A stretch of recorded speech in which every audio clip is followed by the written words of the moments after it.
Bien, seguimos entonces con la parte 2 de la clase 7. Estábamos hablando, haciendo una referencia muy rápida a estas características específicas que tenían los territorios nacionales en esta etapa, que si quieren además, para agregar un concepto más, es parte de lo que demuestra que todavía hay una democracia sumamente restringida, porque hay sectores muy importantes del territorio que formalmente se va a reconocer como territorio argentino, que no tienen derecho de participación, cuyos habitantes no tienen derechos de participación política. Si bien los habitantes quizás son pocos, porque eran territorios muy poco poblados en esta etapa, la verdad es que no tienen derecho de elegir sus propios gobernantes. Bueno, la ley Sáenz Peña va a permitir la creación de un sistema de partidos competitivos, o al menos el pasaje de un sistema de un partido predominante, que además no funcionaba como partido político moderno, acuérdense, a un sistema de partidos de pluralismo limitado. Un pasaje, va a decir Ansaldi, de una hegemonía organicista a una hegemonía pluralista. ¿Sí? Una hegemonía que entonces va a necesitar, va a demandar la participación de más sectores. Ambas, obviamente, hegemonías burguesas. Siempre esto se lo remarco, el sistema no cambia, ni siquiera cambia el modelo, y cambia la forma de dominación política.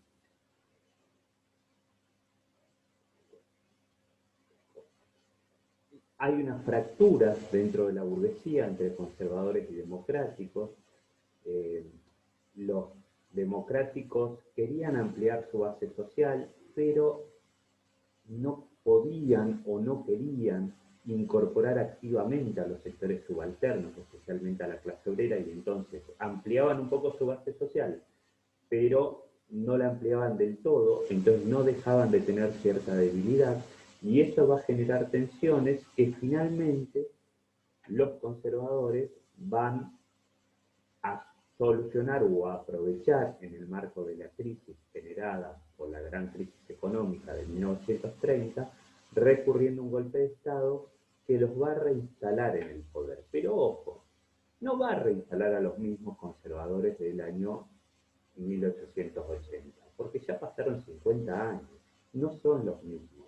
Y sus formas de dominación política, ya lo vamos a ver, tampoco son las mismas. Nosotros en esta cátedra no vamos a estar de acuerdo con la lectura de que el golpe de Estado del 30 es una restauración oligárquica. No, no lo es, porque nunca puede haber una restauración. La historia cambia, las sociedades cambian, la estructura económica cambia, las personas cambian en 50 años, cambian hasta concretamente, hasta vitalmente. Roca ya había muerto, Julio Argentino Roca, estaba el hijo de Julio Argentino Roca como vicepresidente de Agustín Justo, parte de la década infame, que firma el pacto Roca-Ronci, ya lo veremos.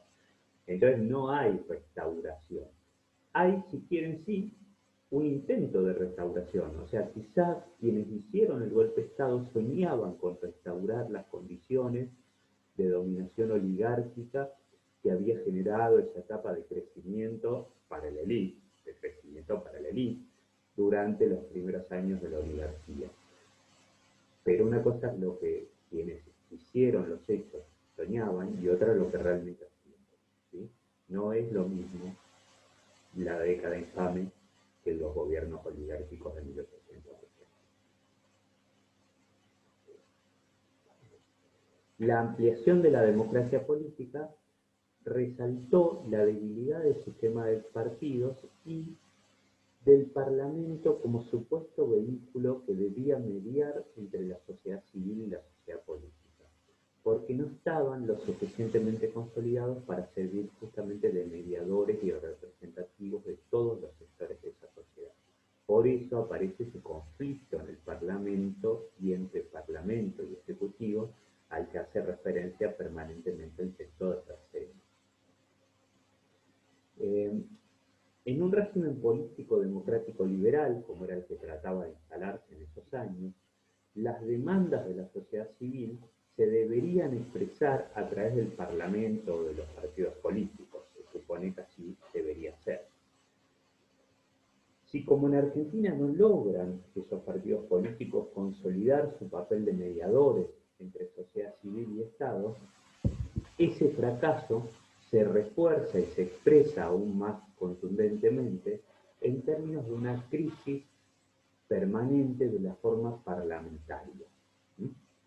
En 1918, Irigoyen por primera vez va a llegar a tener mayoría en la Cámara de Diputados, pero seguía teniendo un Senado profundamente conservador, que era el que permitía el reaseguro de la dominación oligárquica, ¿sí? Sobre todo de la continuidad de las formas de dominación oligárquica en muchas provincias. Si bien fueron perdiendo miembros a partir de las diversas elecciones, como la renovación era tan lenta, recuerden, 9 años duraba un senador, siguieron ostentando una mayoría muy cómoda. Y entonces, por primera vez, esas relaciones entre poder ejecutivo y poder legislativo, que en la oligarquía obviamente no eran un problema, porque el poder se manejaba como un coto privado, expresaban fuerzas sociales y políticas diferentes e incluso por momentos con rasgos contradictorios.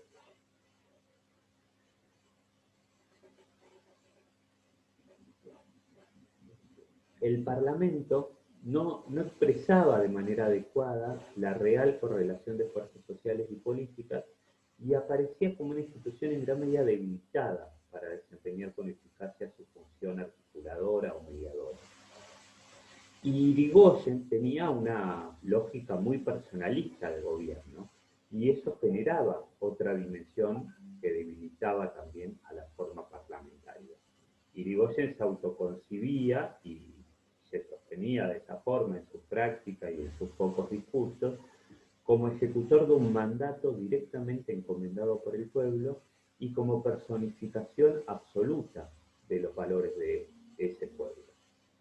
Esa identificación, pueblo-dirigente, permitía entonces concebir al Poder Ejecutivo como realización única de la soberanía popular y por lo tanto se privaba al legislativo de la condición de expresar un valor democrático y se lo reducía, a lo sumo, a un organismo solamente técnico.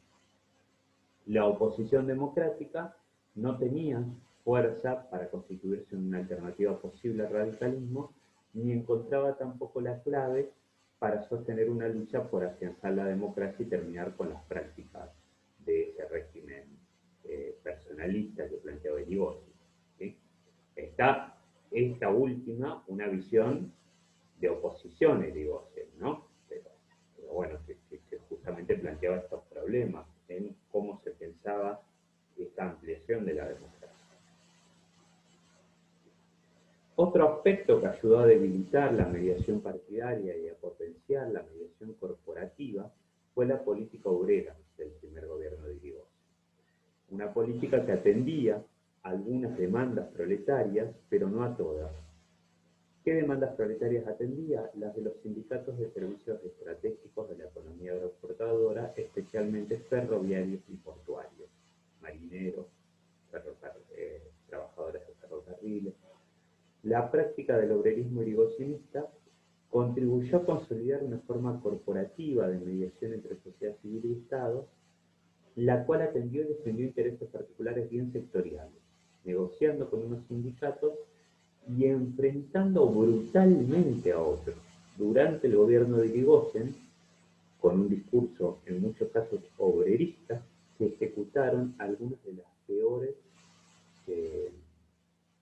represiones y masacres del movimiento obrero, la de la Semana Trágica en 1919 y la de la Patagonia Rebelde, años después, en 1921-1922, años después esa política sigue durante el gobierno radical de Alvear, con la masacre de los trabajadores de la forestal. Entonces hay ahí una política que puede parecer contradictoria, pero que no lo es. Con unos se negocia y a otros se los masacra. ¿Y de qué depende la negociación con unos y la masacre a otros? De la fuerza corporativa que tenga cada uno de esos sectores en sus representaciones justamente corporativas, a partir de su posición de poder en un sindicato, por ejemplo. una lógica, si quieren, muy perversa, pero muy importante a ser tenida en cuenta.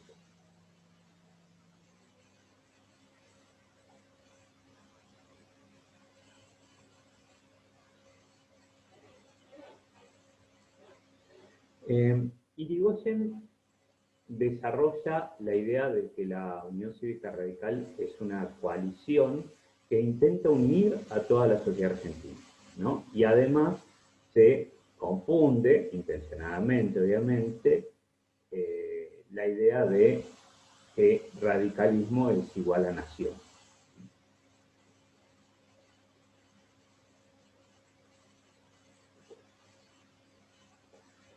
El irigoyenismo entonces no se asume como representante de un sector de la sociedad o de una línea política dentro de la comunidad, sino que se piensa como el representante de los intereses nacionales, de unificar a todos, ¿no? Digamos que aparece desde ahí esta idea de muchos de los partidos políticos argentinos que se denomina con una palabrita en inglés o tres palabras en inglés que es catch them all, ¿no? Atrapar a todos. La idea de partidos que no son partidos de una clase o de un sector de clases, sino que intentan unificar a toda la sociedad, que intentan tener un discurso que si bien gobiernan fundamentalmente para un sector, intentan tener un discurso y una forma de representación política que interpele a todos los sectores de la sociedad. Y esto genera entonces partidos políticos que son muy buenos como maquinarias electorales, porque justamente interpelan a todos los sectores de la sociedad, pero que tienen muchos inconvenientes o son muy incapaces de generar gobiernos con coherencia, porque en su gobierno luego, como tuvieron votos y en su discurso plantearon, prometieron que iban a representar a todos los sectores de la sociedad, después en su gobierno, cuando tienen que decidir entre los intereses contradictorios en una sociedad clasista como la que vivimos, aparecen entre esos sectores sociales, les surgen problemas, porque o tienen que reconocer, al menos en los hechos, que le mintieron a un sector de la sociedad, o están todo el tiempo buscando compromisos inestables que no terminan de solucionar los problemas.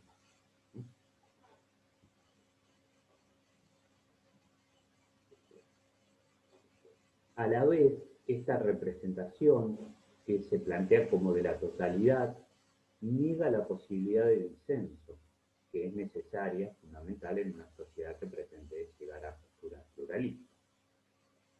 La postura radical encuentra una contraposición quizás en el Partido Socialista, que era más de principios, que era más reacio a alianza con otras fuerzas políticas, y se planteaba así que representaba fundamentalmente a un sector de la sociedad que era la clase obrera.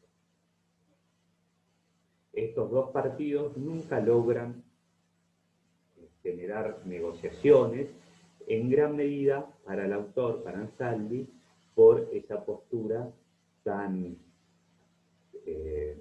negada a la posibilidad de negociar, que es la que tiene el radicalismo. Pero además de esto, hay una derecha muy violenta, ¿sí? Que ya existía desde hacía mucho, como mínimo desde 1909, se había expresado en las calles, en la Semana Roja, no la trágica, pero luego esa derecha violenta se va a fortalecer en 1919, ahí sí en los procesos conocidos como la Semana Trágica, donde se va a crear de distintos grupos sociales una gran organización muy violenta y muy poderosa que va a ser la Liga Patriótica. Son sectores que se van a constituir en grupos paramilitares armados, nacionalistas, antisemitas y xenófobos y especialmente antiobreros, que van a plantear la consigna orden y patria y van a atacar permanentemente a obreros y judíos, pero especialmente a los judíos pobres o a los judíos obreros, muchos de ellos militantes sociales, militantes de izquierda, y va a ser un agente permanente de propaganda y de organización político-ideológica de la derecha, de los sectores más conservadores o más reaccionarios. van a ser intolerantes a la democracia política y a las demandas de justicia social, van a estar en contra de que se amplíe la democracia, y van a hacer toda una reivindicación del pasado español, del pasado imperial, y haciendo, bueno, una reivindicación muy fuerte del monopolio de ejercer directamente la violencia, poniendo en cuestión, fíjense, la idea básica de existencia de un Estado, que es que el Estado debería tener el monopolio de la violencia legítima. Sin embargo, justamente ese mismo Estado jamás reprime a esa élite que había formado la Liga Patriótica y que andaban con armas por las calles, que iban a un sindicato y lo tiroteaban. Jamás fueron reprimidos por la policía. De hecho, la policía los ayudaba, ¿no? Ahí es muy importante también ver esa diferencia. El mismo Estado que masacraba obreros que luchaban, por ejemplo, en la Patagonia rebelde, por tener velas, por tener botiquines, porque las instrucciones estuvieran escritas en castellano y no en inglés, porque como las estancias eran en su mayoría de capitales ingleses, las escribían hasta las instrucciones, eh, las órdenes en inglés, y si las entendés, y si no, mala suerte. Obreros que peleaban por esas cosas tan elementales, tener velas en el invierno patagónico durmiendo en un galpón de esquila. Imagínense. A eso se los reprime, se los masacra, se los asesina con fusilamientos por parte del ejército, y a estos grupos antisemitas, xenófobos, que andaban con armas largas por las calles, que tiroteaban a los judíos, jamás se los reprimió. De hecho, eran diputados, personalidades importantes, grandes empresarios, ¿sí? Bueno, acá en Trelew tuvieron, eso está en el texto que les proponemos, tuvieron un local en pleno centro de la ciudad. Y uno de los grupos, entre varios, que financiaba la Liga Patriótica en Patagonia era la ANON. El Partido Socialista no va a lograr, en contraposición al radicalismo, formar un frente social que reuniese a obreros industriales, a chacareros pampeanos y a la clase media urbana, que era un poco su intento. Y en cambio el radicalismo sí fue capaz de generar una adhesión de los trabajadores, de un sector de trabajadores, pese a tener esa postura ambivalente con respecto a los obreros, que los van a votar masivamente. La mayoría de la clase obrera vota al radicalismo, al menos en las elecciones nacionales, quizás no tanto en las elecciones regionales. Sin embargo, como ya vimos, no es un gobierno decididamente popular, sino que constantemente recurre a la represión violenta de aquellos grupos cuyas reivindicaciones no aceptaban, ¿no? En 1917 reprime a trabajadores de la carne y a petroleros, en 1919 la huelga de la semana trágica, en 1919-21 las primeras huelgas de la forestal en Chaco y Santa Fe, en 1920-21 la de los trabajadores rurales patagónicos, y bueno, y luego, durante el gobierno de Alvear y el siguiente gobierno de Irigoyen, siguen varias de estas represiones, especialmente contra los trabajadores rurales. Lo que no se aceptan casi, y se los reprime muy fuertemente, son las reivindicaciones de los trabajadores rurales. Además, porque era muy fácil reprimirlos. Piensen en tiempos, piensen por ejemplo en la represión esta tan brutal en Santa Cruz. Tiene que ver con que también estaban muy solos, muy lejos. ¿Sí?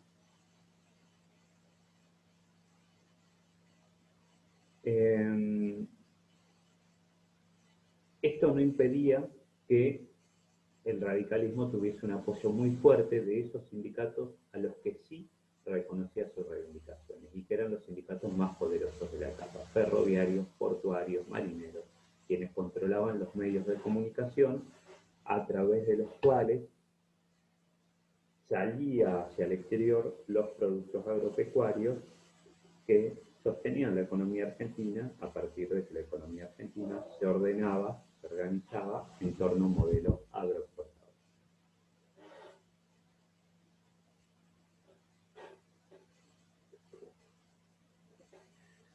Cuando termina la Primera Guerra Mundial, alrededor de 1919, empieza a aparecer el agotamiento de la capacidad de expansión de Argentina, ¿no? Argentina venía con muchos años de un crecimiento sostenido, en gran medida a partir de que constantemente se ocupaban nuevas tierras y se ponían a producir nuevas tierras, y que además la Guerra Mundial había generado una gran demanda de productos alimenticios, de lana de oveja, por ejemplo, es una etapa de mucho auge también económico para Patagonia, y esto se cierra, se empieza a cerrar con la terminación de la Primera Guerra Mundial y con el hecho de que ya estaba ocupada casi la totalidad de las tierras que el Estado argentino había conquistado en 1880, ya estaban ocupadas y en producción. Entonces se sostenía así una producción importante, pero no seguía creciendo como está ahí, no seguía una etapa de gran bonanza económica. El Estado entonces va a empezar a tratar de generar, de sostener esa bonanza, ampliando el gasto público, incorporando trabajadores, especialmente de sectores medios urbanos, al empleo estatal, y desarrollando ciertos rasgos de una estructura clientelar que va a estar asociado al modelo agroexportador, pero que también va a empezar a generar algunos problemas en el financiamiento del Estado.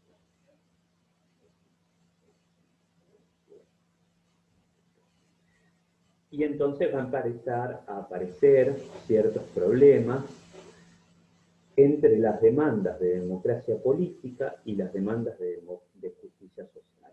El radicalismo va a priorizar las demandas de democracia política y va a dejar un poco en segundo plano a las demandas de justicia social. Irigoyen también va a tener una política muy fuerte en la intervención de gobiernos provinciales que se oponían a sus proyectos. Intervino 19 veces, no a 19 provincias, pero 19 veces, o sea, muchísimo. Piensen que en esa época además había 14 provincias. Intervino de hecho a 13 de las 14 provincias, solo no intervino a Santa Fe. Y esa práctica excesiva de intervenciones obviamente fue un elemento que lastimó el federalismo y la democracia política. ¿Sí? Esto también demuestra esos problemas en el funcionamiento republicano que había a partir de que el gobierno ejecutivo nacional parecía tener la legitimidad política que no tenían otras representaciones, como el Parlamento o como los gobiernos ejecutivos provinciales.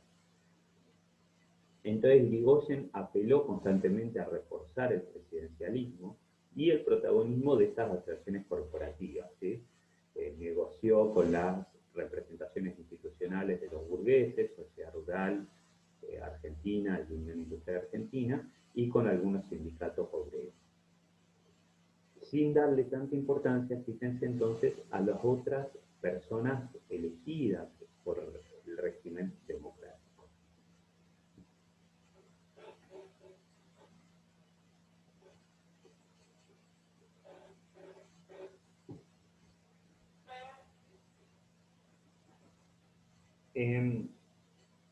Entonces, la democracia en Argentina parece ser el resultado de tres procesos históricos estructurales, que a la vez son tres procesos que delatan o que expresan formas de fracaso. ¿Sí? El primero es que no se produce la sustitución de una clase social por otra, ni siquiera de una fracción de clase social por otra, cuando se amplía la democracia. Hay una continuidad en la cúspide del poder económico donde no hay transición ni reformista ni revolucionaria. Siguen dominando los grandes terratenientes y sigue estructurándose un modelo exclusivamente agroexportador.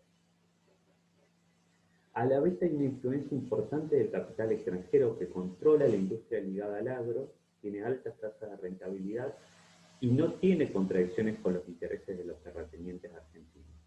Y hay una unión fundamental de ese capital extranjero con los terratenientes que bloquea la posibilidad de que se conforme una burguesía industrial nacional, al menos en esos años. Una burguesía industrial nacional que podría haber tenido, si hubiese existido con fuerza, intereses al menos coincidentes coyunturalmente con la clase obrera. Y no emergen tampoco fuerzas autónomas o competitivas, porque el modelo económico genera una estructura de poder caracterizada por la centralización en el Estado Nacional, en perjuicio de los gobiernos locales y provinciales. El federalismo, en definitiva, era pura ilusión, era pura escritura formal en la Constitución, pero no se expresaba en la forma de gobierno.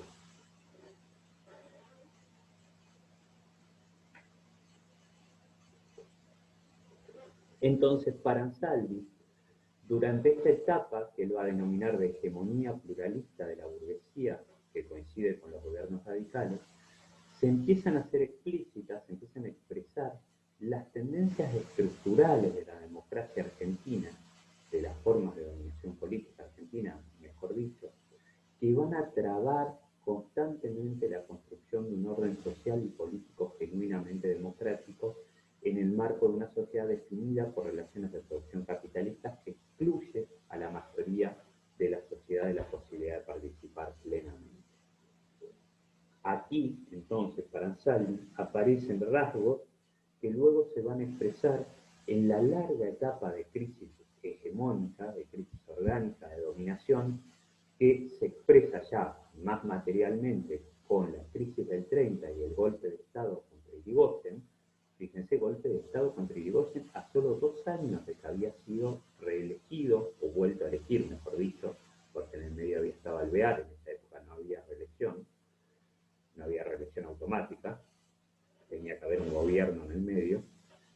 A solo 2 años de que Irigoyen había ganado las elecciones de 1928 de forma masiva, hay un golpe de Estado contra él que inaugura una etapa de constantes conflictos y de constante debilidad de las formas de representación democrática, que quizás solo se soluciona coyunturalmente, igual con problemas durante los primeros años del populismo, durante los primeros años del gobierno de Perón, pero que van, fíjense, a marcar como mínimo desde el año 30 hasta el año 83.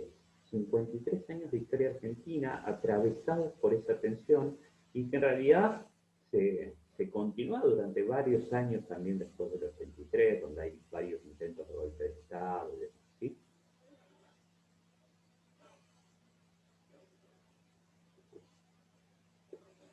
Para él, la relación entre estructura agraria y estructura social global es el núcleo de la debilidad estructural de la democracia argentina. Eso quiere decir que en Argentina la estructura social económica se apoyaba en el modelo agroexportador. Eso garantizaba cierta estabilidad social de la unión social, pero cuando la economía entraba en una meseta o entraba en crisis, como la crisis del 30, toda la estructura social se resquebrajaba. Ese sector dirigente entonces empieza a perder legitimidad, empieza a no ser reconocido como grupo dirigente y surgen otros sectores que pugnan, que reclaman por ocupar mayor espacio en la vida política, lo que lleva a conflictos. El golpe del 30 entonces es la combinación del agotamiento de la estructura agraria de ese modelo agroexportador junto con la cultura golpista no partidaria y no institucional sino corporativa.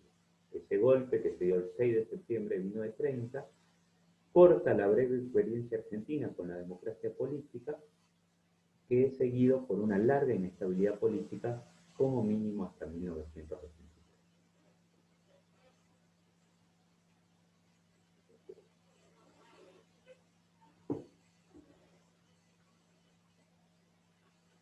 Esto entonces va a marcar 2 o 3 rasgos muy fuertes que Ansaldi plantea muy duramente y que me gustaría, los planteo muy breve, casi dándole una lectura al resumen que tengo elaborado y después podemos discutir y seguir trabajando a lo largo de la clase y ver si estamos de acuerdo o no.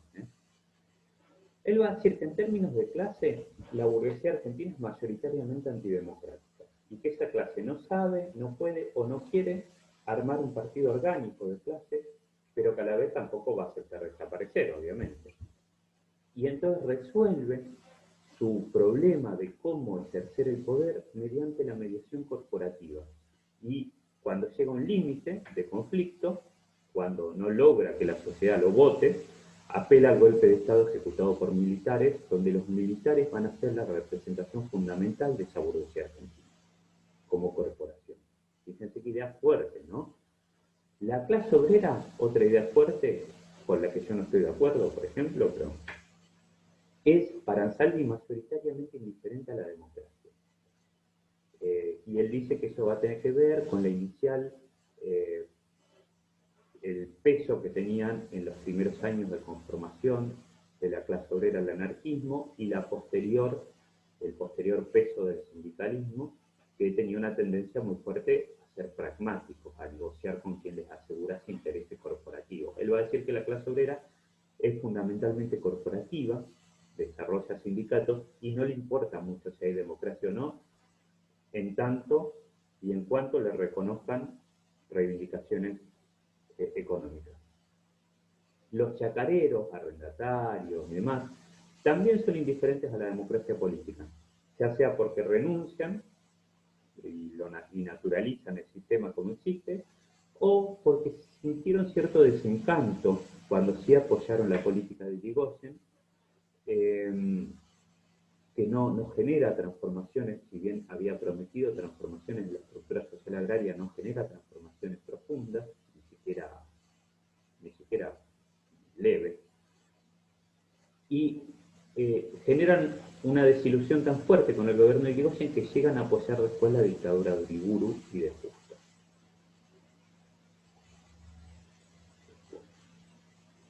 Además, esos chacareros y arrendatarios pampeanos tampoco logran construir un partido político propio, una fuerza social política propia. Y la clase media urbana, que sería la base social fundamental del radicalismo, tiene más aspiraciones de ascenso social individual que compromiso político con la democracia. ¿Sí? Si se les genera posibilidades de ascender individualmente, que haya una democracia pasa a ser también un elemento relativamente indiferente o subsidiario.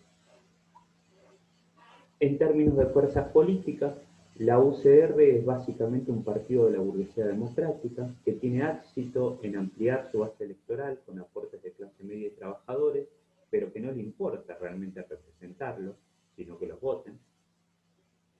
Y la Argentina entonces, de ese primer experimento democrático, no tuvo partidos orgánicos de derecha y de izquierda, como tampoco expresiones de correspondencia entre partido político y clase social. Tiene un movimiento político que uno podría calificar como de centro, pero que intenta expandirse hacia ambos lados del margen político, con mayor penetración en la derecha democrática que la izquierda. Esa idea de la trapa todo radical es al mismo tiempo expresión de su éxito electoral y condición de fracaso del sistema de partidos y del juego de poder democrático. Fíjense cómo acá aparece un problema que uno podría pensar atraviesa también toda la historia argentina en ese nuevo partido de representación popular que va a ser el peronismo, que también va a tener desde su origen esa idea de atrapa todo, hasta desde sus mismas concepciones, ¿no? La Iglesia Católica es claramente opuesta a la democracia liberal, y Ansaldi la plantea como una fuerza política, que lo es. Los grandes diarios, también planteados, fíjense, como una fuerza política. En esta época La Nación y La Prensa, no existía todavía Clarín, se crea durante la década infame Clarín, son decididamente antirigoyenistas y sus argumentos tampoco buscan contribuir a el afianzamiento de la democracia.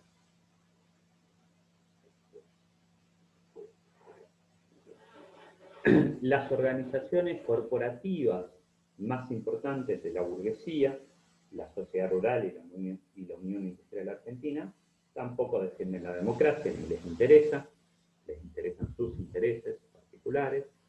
Las Fuerzas Armadas y su protagonismo en el campo de las decisiones políticas es en buena medida una prolongación de una práctica que ya venía de las rebeliones populares radicales durante la oligarquía, donde constantemente los radicales apelaban a sectores de esas Fuerzas Armadas para tratar de cambiar las formas de representación política, y eso, una vez que los radicales están en el gobierno, va a seguir siendo realizado ahora por los sectores de derecha. Entre los intelectuales también había una oposición fuerte a la democracia liberal, que encuentra en una figura muy importante para esa época, el poeta y literato Leopoldo Lugones, su figura más expresiva, que va a ser una persona que venía del socialismo, pero que se transforma en un baluarte de la extrema derecha, planteando ya para la década del 30, para la crisis del 30, un discurso en contra de los partidos políticos, del Parlamento y del voto universal.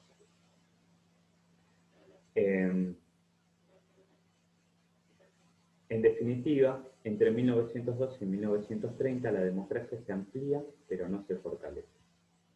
Y los sujetos que apoyaban esa democracia no logran componer un bloque sólido, homogéneo y fuerte, haciendo que la derecha antidemocrática pueda ganar en 1930, aprovechando en gran medida la coyuntura favorable de la crisis económica y social planteada por la gran crisis de Wall Street de 1930. Bueno, hasta acá finalizamos. Luego seguimos con la clase 8.